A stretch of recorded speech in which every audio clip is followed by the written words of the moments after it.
আসসালামু আলাইকুম। Hi everyone. গালা বার্নিশ করার সঠিক পদক্ষেপ এবং সঠিক নিয়ম কিভাবে করবেন এটাই আজকের ভিডিওতে আপনাদেরকে দেখাবো।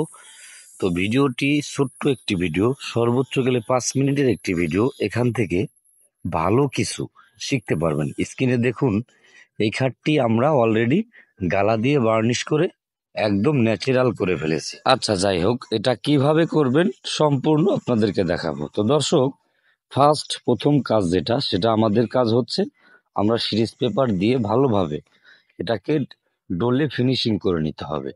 মানে আমরা বরাবর যেভাবে কাজ করি সেম একইভাবে চাইলে আপনিও করতে পারেন, আর যদি আপনি অন্যভাবে করেন এটা সম্পূর্ণই আপনার একান্ত ব্যাপার।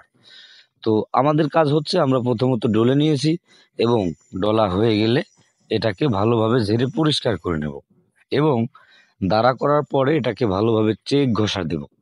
লক্ষ্য করুন, এই খাটটি সম্পূর্ণ হাইটে খুবই বড়। আজকে পালিশ করে দেখাবো। তো ঘষা হয়ে গেলে ভালোভাবে ঝেড়ে পরিষ্কার করে নিন, যেভাবে আমরা নিলাম। তার পরবর্তীতে যখন আমাদের পরিষ্কার হবে সরাসরি আমরা পোস্ট শুরু করে দেব। বন্ধুরা, কিভাবে আপনি মালটি তৈরি করবেন এটা আমরা ভিডিওর শেষে সম্পূর্ণ আপনাদেরকে দেখিয়ে দেব। তো আশা করব ভিডিওটি কন্টিনিউ করুন। হয়তোবা এখান থেকে দেখলে ভালো কিছু বুঝতে পারবেন। তো প্রথম পোস্ট আপনি শুকনো করে মানে মার্কিন কাপড় দিয়ে ডলে ডলে ব্যবহার করার চেষ্টা করবেন। এতে করে কি হয়, এতে করে আপনার ধার হয় না। আমি প্রতিটা ভিডিওতেই আমি কিন্তু এই কাজের কথা বলে দেই। তো অনেকেই আছেন যারা বিরক্ত হয়, কিন্তু দেখুন ভাই, আমরা কিন্তু কাজের বিষয় নিয়েই কথা বলি। এখানে ফালতু কোনো সময় কখনোই নষ্ট করি না। এই জন্য বলবো, বিশেষ করে যারা কাজ শিখতে চান এবং কাজ সম্পর্কে ভালো কিছু ধারণা নিতে চান, ভিডিওগুলো শুধুমাত্র তারাই দেখেন। আর যাদের মানে প্রয়োজন নেই, তাদের আমি মনে করি তাদের এই ভিডিও থেকে স্কিপ করে বেরিয়ে যাওয়াটাই ভালো। বিশেষ করে যাদের কাজ শেখার উদ্দেশ্য আছে এবং কাজ সম্পর্কে ভালো ধারণা নিতে চান, ভিডিওগুলো শুধুমাত্র তারাই দেখুন। আর বিশেষ করে অনেকেই আছেন যারা কিছুই বোঝেন না, উল্টাপাল্টা কমেন্ট করেন। তো একটি কথা বলবো যে ভাই, কখনোই ভুলভাল কমেন্ট করবেন না। কাজ সম্পূর্ণ দেখুন, দেখে তারপর ভালো কিছু মন্তব্য করুন। তো প্রথম পোজ আমরা মার্কিন কাপড় দিয়ে দিয়েছি শুকনো করে। দ্বিতীয় পোজ আমাদের তুলি দিয়ে ব্যবহার করে যাচ্ছি, মানে যেভাবে আমরা কুনাকানিতে যাতে করে পৌঁছে যায় ওই একইভাবে বিরাস ব্যবহার করে যাব। তো বন্ধুরা, এইভাবে আপনাকে আস্তর করা হয়ে গেলে এর পরবর্তীতে আপনাকে পুটিং ব্যবহার করতে হবে। পুটিং সম্পর্কে যদি ধারণা না থাকে তাহলে আমি আই বাটনে একটি লিঙ্ক দিয়ে রাখবো যে কিভাবে পুটিং তৈরি করে ব্যবহার করতে হয়। তো তারপর পুটিং করা হয়ে গেলে সেটাকে কেটে নিতে হবে। তারপর আবারও সিরিজ পেপার দিয়ে ভালোভাবে তেলতেলে করে তার পরবর্তীতে শুধুমাত্র গালা ব্যবহার করতে হবে এবং গালাটি সঠিক নিয়মে আপনাকে অবশ্যই অবশ্যই ব্যবহার করতে হবে। তো এই জন্যই আপনি যখনই বার্নিশ করবেন তখনই আপনাকে এই বিষয়গুলো খেয়াল রেখে পোজ দিতে হবে। আর গালার ভিতরে হালকা পরিমাণ যদি রং মিলিয়ে নিতে পারেন তাহলে আপনার কালারটি লাইট হোক, অনেকে আছে লাইট করতে চায়, অনেকে আছে ডিপ করতে চায়। তো ডিপ করতে হলে সেই পরিমাণ অনুযায়ী আপনাকে রং মিলাতে হবে। আর যদি লাইট করতে চান তাহলে সেই ক্ষেত্রেও আপনাকে কি মেডিসিন মিলাতে হবে সেটাও নিয়ম অনুযায়ী মিলাতে হবে। যদি আপনার না জানা থাকে তাহলে আমাদেরকে কমেন্ট করবেন, অবশ্যই আমরা সেগুলো রিপ্লাই দিয়ে দেবো। তো যাই হোক, আমরা কিন্তু পোজ দিতে দিতে এই খাটটি অলরেডি মানে শর্টে আপনাদেরকে দেখাচ্ছি। এই খাটটি মানে পোজ দিতে দিতে অলরেডি জমিন করে ফেলেছি। তো এই খাটটি মানে প্রথম যা দেখিয়েছিলাম সেটা দেখুন, আর এখন দেখুন। যদিও ছোট্ট একটি ভিডিও, এখান থেকে আমি আশা করব যে আমাদের কাজ সম্পর্কে আপনার একটু ধারণা হবে এবং অরিজিনাল গালা বার্নিশ করার সঠিক নিয়মটাই হচ্ছে এইটা। তো যদি আপনি এর ভিতরে কিছুটা রং মিলাতে পারেন সেই ক্ষেত্রে ভিন্ন ব্যাপার।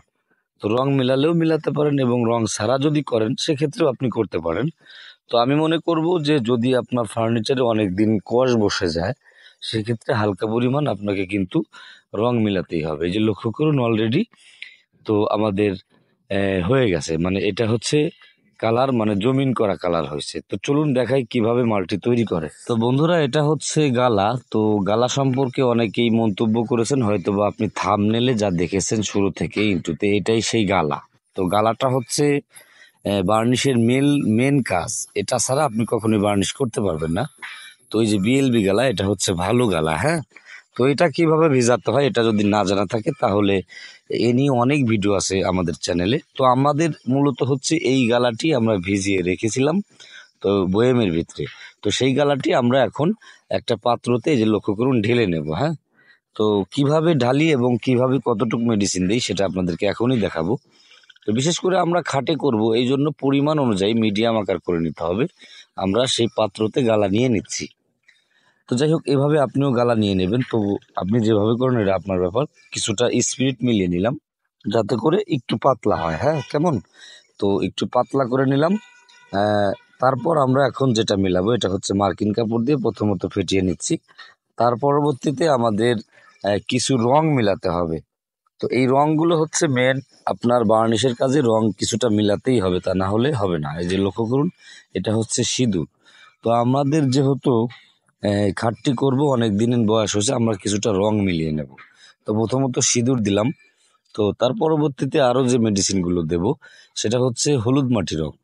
তো এটাকে এলামাটি রং বলে অনেকেই, তো এটাকে আমাদের অঞ্চলে এলামাটি রঙই বলা হয়। তো অনেকে হলুদ মাটি রং বলে। এটা পরিমাণ অনুযায়ী দিয়ে নিতে হবে যাতে করে অতিরিক্ত হলুদ যাতে না হয়, মিডিয়াম আকার করে নিতে হবে। যেহেতু আমরা মেহগুনি ঘাটে করব, সেই ক্ষেত্রে আমাদের মার্কিন কাপড় দিয়ে ভালোভাবে নাড়িয়ে নিতে হবে। শুধু তাই নয়, কিছুটা মেহগুনি রঙও মেলাবো। এতে করে কি হবে, শর্টে কালারটি ভালো হবে। ঠিক আছে?